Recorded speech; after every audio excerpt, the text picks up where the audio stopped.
জাতীয় জায়গায় থেকে, জাতির সবচেয়ে বিবেকের জায়গায় থেকে যারা উলঙ্গপনা, বেহায়াপনা, অশ্লীলপনা, এমনকি আপত্তিকর ভিডিও যাদের ভাইরাল হয়, আপত্তিকর যারা এমন খারাপ কাজের মধ্যে সংমিশ্রণ হয়ে থাকে, আপত্তিকর ভিডিওর সাথে যাদের সম্পৃক্ত থাকে, সংসদ সদস্য হোক, মন্ত্রী হোক, চেয়ারম্যান হোক, এমপি হোক, যে কেউ হোক, সেই জায়গা থেকে তাকে আউট করে দৃষ্টান্তমূলক শাস্তি দিতে হবে। জোরে কোন ঠিক কিনা?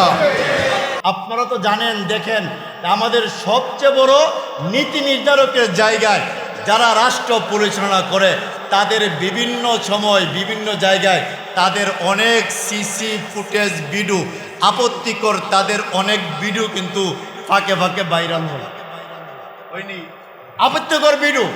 অথচ তারা রাষ্ট্রের সর্বোচ্চ চেয়ারে বসে রাষ্ট্র পরিচালনা করে, তাদের যদি আপত্তিকর ভিডিও তাদের বাহির হয় আর এই ভিডিও যদি ছড়িয়ে পড়ে যায় দুনিয়ার সিসি ক্যামেরাতে, আপনি যদি ধরা খায়া যান তাহলে হাসরের মাঠে আল্লাহর সিসি ক্যামেরাতে আপনি ধরা খাবেন, সন্দেহ আছে তো? কিন্তু আমাদের সুস্পষ্ট বক্তব্য হলো, মেসেজ হলো, জাতীয় জায়গায় থেকে, জাতির সবচেয়ে বিবেকের জায়গায় থেকে যারা উলঙ্গপনা, বেহায়াপনা, অশ্লীলপনা, এমনকি আপত্তিকর ভিডিও যাদের ভাইরাল হয়, আপত্তিকর যারা এমন খারাপ কাজের মধ্যে সংমিশ্রণ হয়ে থাকে, আপত্তিকর ভিডিওর সাথে যাদের সম্পৃক্ত থাকে, সংসদ সদস্য হোক, মন্ত্রী হোক, চেয়ারম্যান হোক, এমপি হোক, যে কেউ হোক, সেই জায়গা থেকে তাকে আউট করে দৃষ্টান্তমূলক শাস্তি দিতে হবে। জোরে কোন ঠিক কিনা? কারণ আমরা বিশ্বাস রাখি, কি বিশ্বাস রাখি?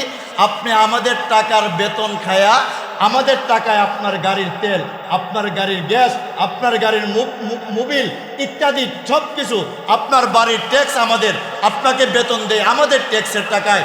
আর আপনি অল্প বয়সের মেয়েদেরকে নিয়ে খারাপ কাজে লিপ্ত থাকবেন, পাহাসা কাজে লিপ্ত থাকবেন, আমার পবিত্র সংসদকে অপবিত্র করবেন। বাংলাদেশের 18 কোটি মানুষ মেনে নিতে পারে না। জোরে কোন ঠিক কিনা?